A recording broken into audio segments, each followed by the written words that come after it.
I'm gonna jump straight to the point in this video. And today we are going to be talking about brain fatigue, right? What I like to call brain fatigue, and I feel like I experience this a lot, is like a really anxious person. It's like basically where you kind of just have to overthink every little thing about your day-to-day life, or every little thing that like could possibly occur throughout your day, to the extent of where it exhausts you and where it like literally makes you tired to the point where like your brain is doing like so much extra work than like everybody else's, to the point where like it tires you out. You know what I'm saying? Like, I feel like when I have like bad brain fatigue, like I like literally get like tired from this stuff. I feel like there's no way to completely get rid of brain fatigue, because some people are just the type of people where, you know, they have to think things through. Like, I'm the type of person, like, as I'm doing things throughout my day, I do have to think it out and like kind of like say it in my head and like walk myself through the activities. That's just kind of always been the type of person like I am. Like I said, I feel like brain fatigue can never completely go away. But one way that I want to talk about that you can minimize your brain fatigue is by being more productive. And I know what you're thinking. You're probably thinking like, my brain, like if I'm tired, like if I don't feel like doing anything, like if I'm overthinking everything, like how can I like all of a sudden just like snap myself into like being productive, or whatever the case may be? Because I know like when you're in that stage of brain fatigue, you literally feel like you cannot be productive, because you're literally in your head overthinking like every single aspect of everything. You're like, oh, like I gotta do my homework, so you know, when I do my homework, I gotta walk all the way to the library, I gotta go on my computer, I gotta read the directions, I gotta read this just so I can write my paper. You minimize it into all these like little steps. I already know how your brain works. You minimize it into all these little steps that make it like super difficult for you to even do the thing, because like you just expand like one thing into like 10 different steps, and that's what makes it so hard, and it seems like super exhausting for you. The cycle of brain fatigue is just really this like never-ending cycle. You think that you're lazy because you can't do what you need to get done and stuff like that, but really you are keeping yourself in the same cycle. Because when you have something, let's say for example you said, hey, today I'm going to do my laundry, for example, small example, right? And you wake up and then you're like, damn, I got to do my laundry today.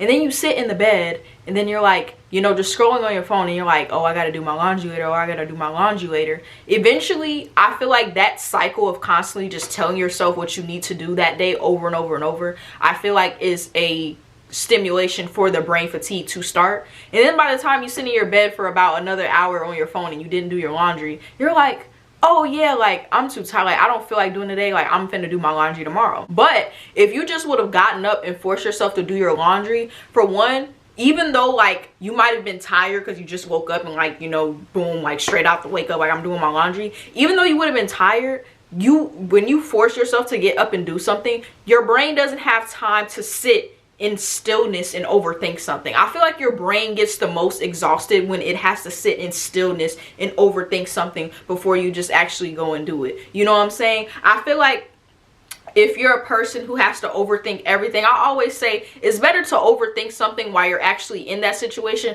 rather than to overthink it before you actually get in that situation. Because overthinking before you actually get in the situation, or overthinking before you actually do what you need to do, I promise will take you out way faster than actually just overthinking it while you're actually doing it. So basically that starts the cycle of brain fatigue, because you know, you said you're going to do your laundry and then boom, you push it off to tomorrow, and then you probably wake up tomorrow and you're probably annoyed with the fact that you're probably upset with yourself. You're probably hard on yourself because you said, dang, I said I was going to do my laundry yesterday and I didn't do it, and now I got to do it today. And then now you just restart that cycle of like brain fatigue again, because it's just like you're overthinking the actions, and this is that and the third. The laundry example that I just used is an example, is a minor example of a lot of different things. As a person, you probably have a lot of different things on your mind that you need to do, or just aspirations you have of things you want to do in the future. You might say, oh, one day, you know, I want to start going to the gym, or whatever the case may be. When you have all those things on your mind at once and you're overthinking it, and you constantly say, oh, I'm going to do this one day, but then you don't, that stuff stays in your mind. It's almost like an emotion, you know what I'm saying? Like, I feel like when you go through certain things, and you know, some people when they go through things, they have to cry it out, for example, right? When you have a certain emotion, a lot of times you need some type of release. You know, different people have different emotional releases for different things, but it's the same thing for your goals and aspirations. When you don't act on your goals or aspirations, or you don't act on things you need to do, those things stay inside your brain, and they build up, and they make everything just kind of like discombobulated, and they make you have to think 10 times harder than what you actually need to think. You know, when you don't release those thoughts into action, it just stays and builds up. I never realized how much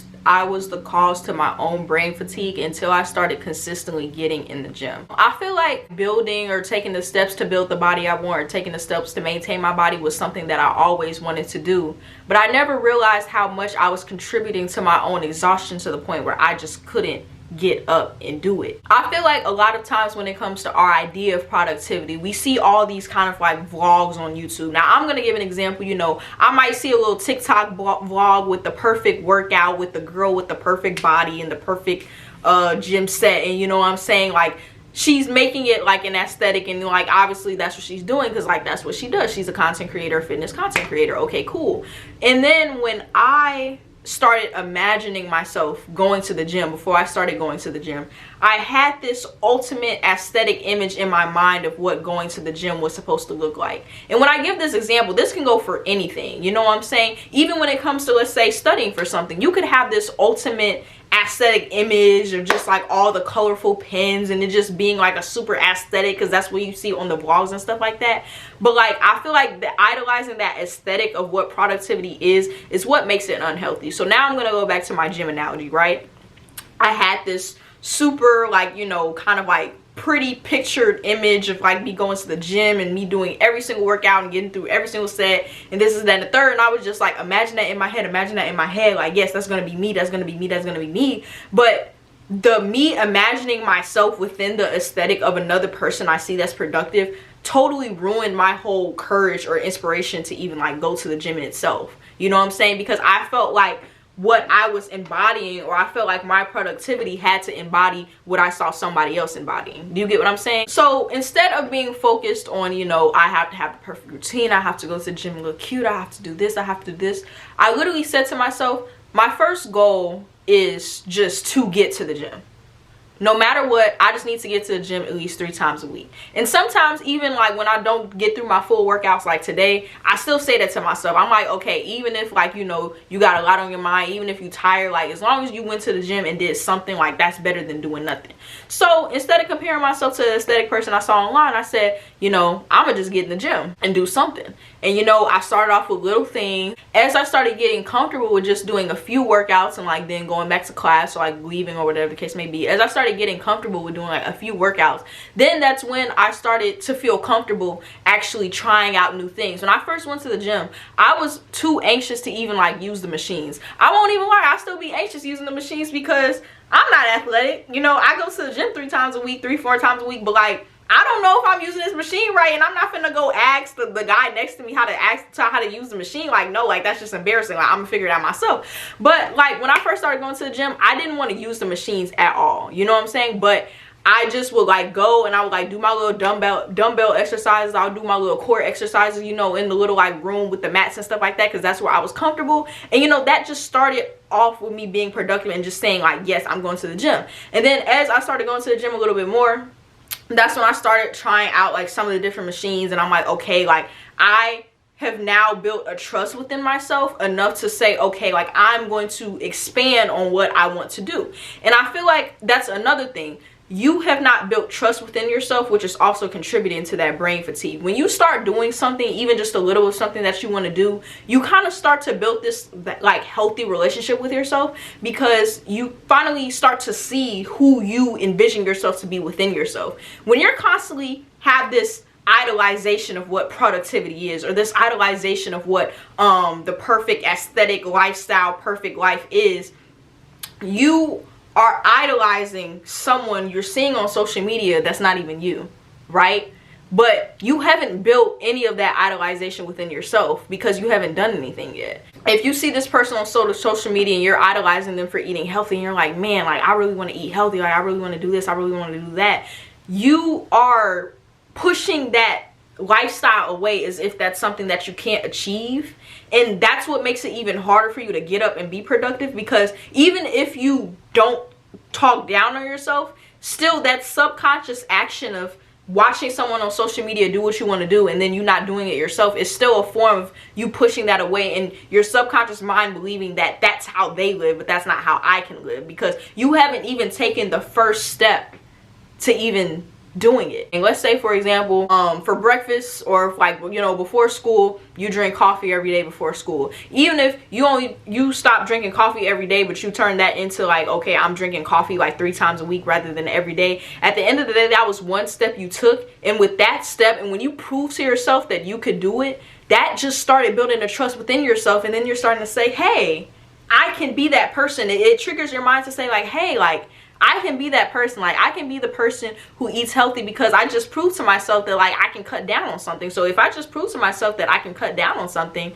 then I can be that person. And then I feel like inevitably that minimizes your brain fatigue, because I feel like part of that brain fatigue when it comes to productivity is there's this subconscious belief that something that's hindering you and making you feel like you can't do it. But then once you start taking even the smallest step to it, your brain starts to actually put into perspective that this is a realistic goal. You know what I'm saying? You want your brain to believe that what you want to achieve is a realistic goal. The goal to fixing your productivity is not to push harder. I hate that a lot of people think like, you know, oh, I have to get the motivation for this. Oh, I need the discipline for this. Oh, I need this for that. Like, yes, that is part of the equation. I'm not saying that's not part of the equation at all.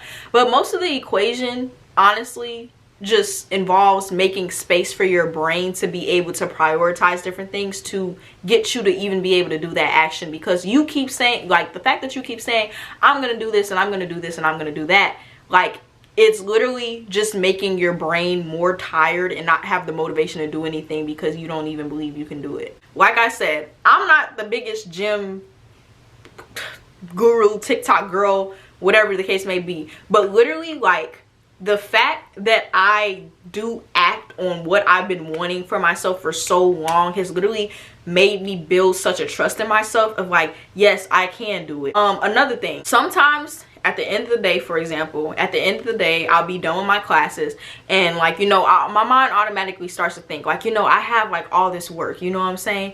And especially like some of the days during the week, like I have a little part-time job or whatever, so like a lot of times, like when I'm done with classes on other days, like I'm just tempted to like go back to the dorm, take a nap. And you know, if I'm feeling like absolutely horrible, like, you know, I will, but a lot of times I will be tired, and you know what I say to myself? I literally force myself to go to the library. And even like when I get to the library, I might not even jump and get on my work right away. Sometimes I literally just find a little seat in the library, I'll sit to myself, and I'm literally like on my phone, just kind of like decompressing. Instead of doom scrolling in my bed, I'm doom scrolling in the library. Yeah, that's what I'm doing. And then as I get like my little, like, you know, decompression on, you know what I'm saying, like once I'm finally like done doing my little doom scroll, I'm already in the library. So I'm like, I didn't come to the library for nothing. So then boom, I pull out my work and I do it. So a lot of times, like when you have stuff in your head, it really just takes you to just do it, like I said, because, and it also takes you putting yourself in situations to just do it. Because like I said, if I would have went back to my dorm and doom scroll, or I would have been back to my room and doom scroll,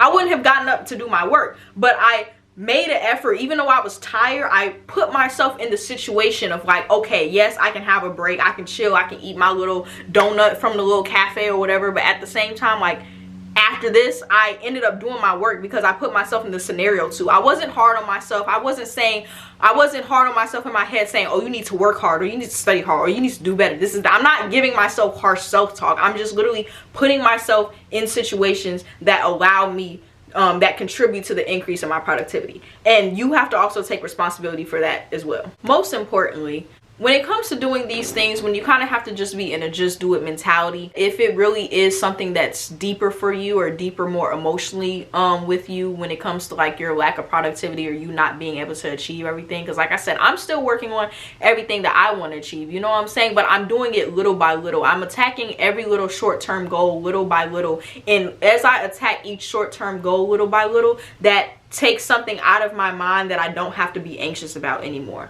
But if there is something emotionally that you feel like is hindering you from like your productivity, really just take some time to like self-reflect. You know what I'm saying? If you got to sit down, get a journal and write down some shadow work journal questions and like really get into your subconscious mind, you know what I'm saying? Like maybe there's something that happened to you as a kid. Maybe there's something that you saw as a kid, you know, you didn't see, you know, your family taking care of the household the way that you would want to take care of your household if you had children. Maybe you saw something, maybe something traumatic happened to you. I don't know. There's a lot of different things in our lives that also can influence how we treat ourselves, or there's a lot of things that can make us have low standards for what we think we can achieve, just like when it comes to things we saw and things like that. And even like with me, I also had to like confront like myself, like vulnerable moment here. There was a time in my life where like my mental health issues did truly like consume my life, and during that time I became satisfied with just getting by. I was satisfied with just doing the bare minimum to survive, because that was all that I could do.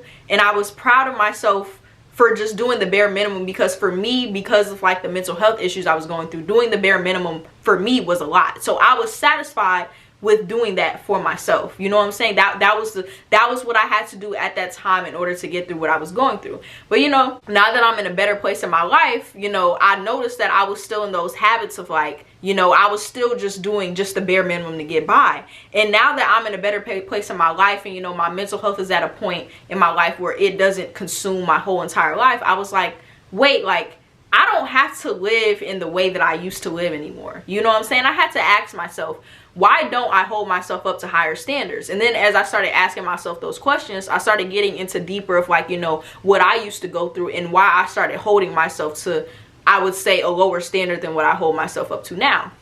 And when I started getting into that, I started to like, you know, just talk to myself and kind of like just give myself this like self-therapy. And I let myself know like, you know, you are in a safer place now. You are in a better place now, and you've grown a lot. You don't have to live in a place of fear in the aspect of the way you used to. You know what I'm saying? I used to live in a place of fear because that was my way, that it was survival mode for me. But I don't have to live in that survival mode anymore. I am deserving of better things. I have the capabilities to go out and strive for more what I want. I have, you know, opportunities in front of me that I am deserving of. You know what I'm saying? I'm not gonna guilt trip myself into not feeling like I deserve that because of, you know, things that are in my mind. Like I basically just have to tell myself like, you are in a safe space and you are in a growing space, and you can do better for yourself. You don't have to feel guilty for wanting more for yourself. You know what I'm saying? So I'll just say, from like a psychological basis, like really just do some evaluation if it's something like that. And yeah. So I hope you guys enjoyed this video. Don't forget to like, comment, and subscribe, and I will see you guys later.